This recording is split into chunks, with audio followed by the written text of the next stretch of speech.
Archdiocese of Chicago is a vibrant and diverse faith community. We celebrate our faith through worship, evangelization, and reaching out to the needy. Welcome to Catholic Chicago.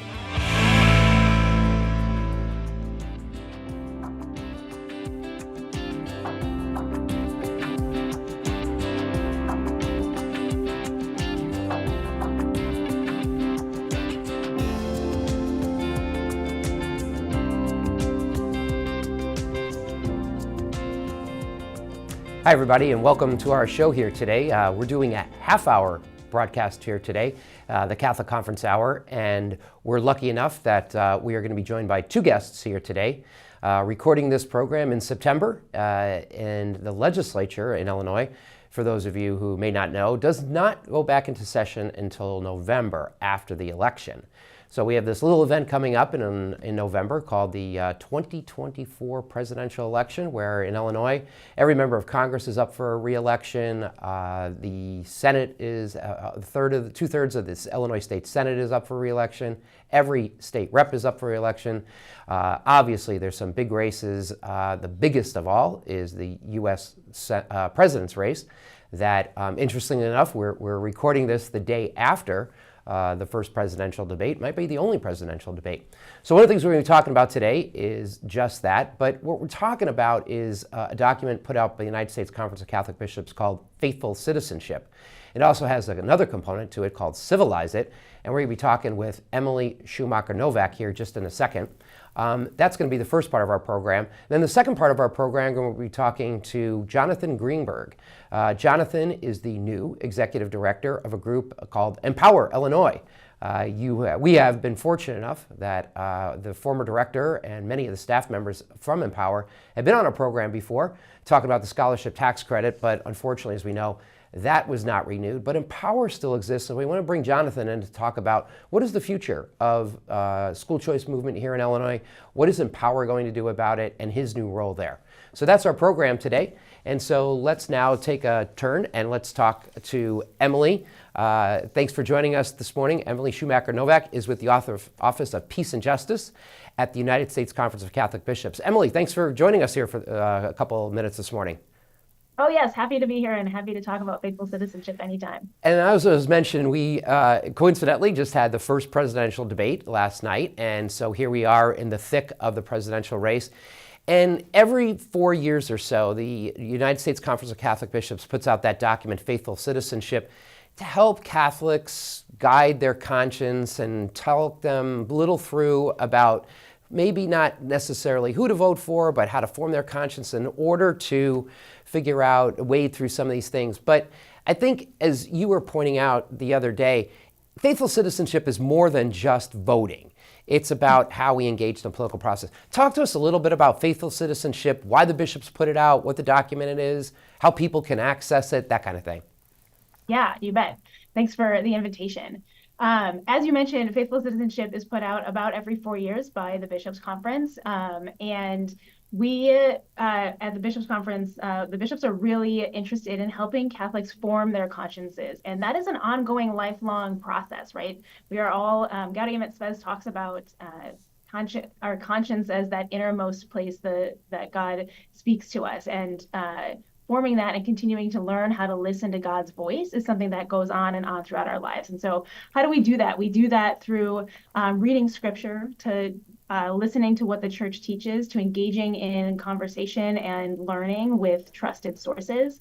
And we do that throughout the course of our lives, as I said. And in fact, in Faithful Citizenship, we really hear the bishops tell us to be engaged in the political process in our communities throughout our lives and across the year, not just on election day. It is a call for everyone, even those who cannot vote, young people who don't have access to the polls. Forming our consciences is for all of us, not just people who are preparing to vote. And so it's something that we should do in an ongoing way. Faithful citizenship tells us that even those who cannot vote have a right to have their voices heard on issues that affect their lives and the common good. And that is a way that the bishops encourage us to be engaged with our communities, to be talking to our elected officials in an ongoing way, not just through the voting booth. The Catholic so Conference. piece of it. The Catholic Conference of Illinois is having a board meeting tomorrow, and at that meeting we'll be approving, it's basically a one-page document on faithful citizenship. You can't get a whole lot done in one page. So in essence, what we do is we just sort of bullet point some of the major teachings of Catholic social teaching, some of the major tenets of Catholic social teaching, and then we're going to provide a bunch of links to the relevant documents that Emily's pointing out. Most of all, Faithful Citizenship and Civiliz It. Emily, you talked a little bit about Faithful Citizenship, the document itself, but I know a couple years ago the bishops felt the need to kind of put out, is it a second document or kind of an accompanying document called Civiliz It? Talk a little bit about that. Yeah, absolutely. So Civiliz It is really born out of a response to Fratelli Tutti, and I would characterize it as something that accompanies Catholics, not just as it relates to faithful citizenship, but in engaging in our communities in a really profound way. In how is it that we have conversations that help build community? Pope Francis talks all the time about building this culture of encounter, and he really encourages us in Fratelli Tutti to take that on. And so Civiliz It was begun in 2020, and then when Fratelli Tutti came out in 2021, we're responding to the call of the bishops to create a document that would help Catholics respond to the Fratelli Tutti and to this polarization that we see in our world, recognizing that sometimes we are called to be in conversation with one another in a respectful way, in a way that responds to the human dignity of our brothers and sisters who are sitting, in front of us, in the pew next to us, and really helping people to have resources in order to do that. And Civiliz It is a way that we do that. It helps people think about their own sort of orientation towards civil dialogue, towards engaging in conversation about sometimes very difficult topics with their brothers and sisters that they find themselves in communication with. And it's through prayer resources, reflection resources, and then some practical skills as well. We have lots of new resources on there this last year. There's a couple of webinars that were really well done with bishop involvement, telling us how they have put Civiliz It and this call for civil dialogue that really is respectful of human dignity into practice in their own lives. And there is a way that we invite Catholics to do that, especially reflecting on Pope Francis's call on Fratelli Tutti. Pope Francis talks about cultivating this way of relating to one another that makes it possible to have social friendship that includes everyone, that excludes no one, and that fraternity, as Pope Francis says, that is open to all. And so that is a really helpful tool, I would say, at this time, especially as we find ourselves in a very difficult moment sometimes where there is so much vitriol and difficult conversation that we hear in the media and sometimes in our own communities. And Catholics bring to the space something different, as we do in faithful citizenship. We don't find ourselves on one side or the other, but we are really called to be bridge builders and to be that middle ground, to offer a hopeful vision for what the world could be. And Civiliz It is a way that we help Catholics really to engage in that as well. When you start from the premise of the human dignity and the human person, good things can happen. I think sometimes in politics we start in other beginning points and we get a little bit off message. It gets a little divisive. I'm sure you're starting. And by the way, just so people know, we saw on the screen how people can access those documents, and we will have that in our document as well. But tell people how they can access that document that we were just looking at. Sure. So faithfulcitizenship.org is a webpage of the Bishops' Conference. And so all of our resources for faithful citizenship are available there. It's also available in English and in Spanish. So you can find both those bilingual resources there. And then civilizeit.org is also a page of our conference. And so the bishops have made that available. So civilizeit.org is also available with all of the prayer resources and reflections.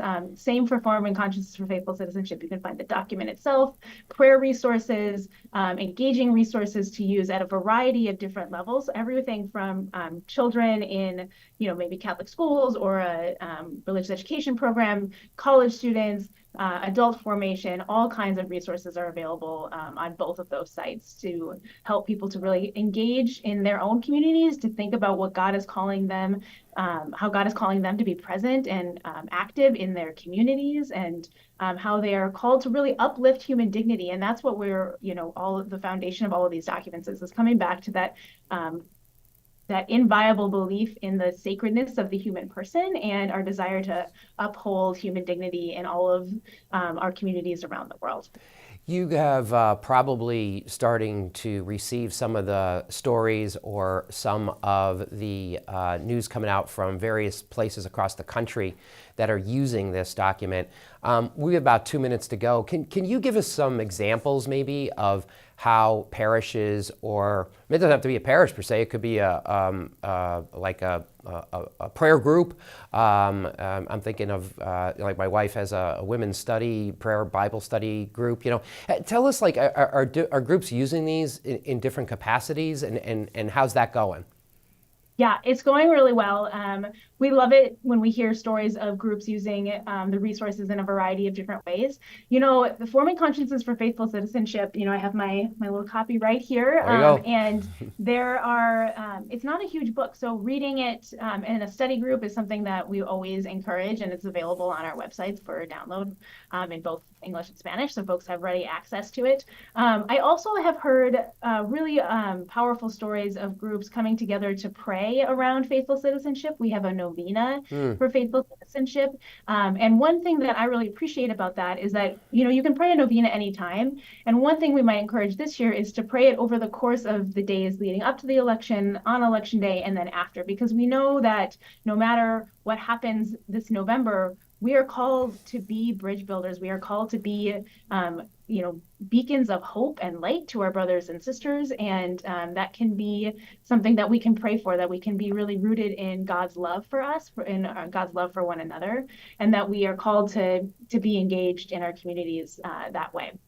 This is great, and that's some really good suggestions. So we'd encourage parishes, groups out there, faith-based groups, to take a look at this webpage on faithful citizenship and see how you can tailor that information to suit your needs, and have, like you said, a discussion group or a prayer group to help not only on the election day, but also after Election Day, because, as you said, your first statement was about how we're all called to participate in the political process. Faithful citizenship is not about, tell me who to vote for. It's about a call to engage in the political process before, during, and after Election Day. Absolutely. That's absolutely right. Faithful citizenship says that very clearly. And I think sometimes people have some reticence because there is so much partisanship. And so when folks say, they assume that Catholics shouldn't be engaged in the political process, what they might actually intend is that Catholics shouldn't be engaged in a partisan process. And that is true. Religious institutions shouldn't be engaged in a partisan process. Yep. But we are called to engage across the aisle to bring the best of our faith tradition to our world, and to continue to be that voice of hope and light that Christ gives to all of us. Emily, good work. Thank you so much for joining us. Good to hear the information out there. And once again, we encourage everybody to take a look at the Faithful Citizenship and Civiliz It information and incorporate it into your parish activities. This is Bob Gilligan with the Catholic Conference of Illinois. Don't go away. Thanks to Emily. We're going to be back. We're going to be talking about school choice and about the new director of it. We're going to be talking to the new director of Empower. His name is Jonathan Greenberg, talking about a little bit about what his is on agenda coming up in the next couple months and years ahead. Don't go away. We're right back.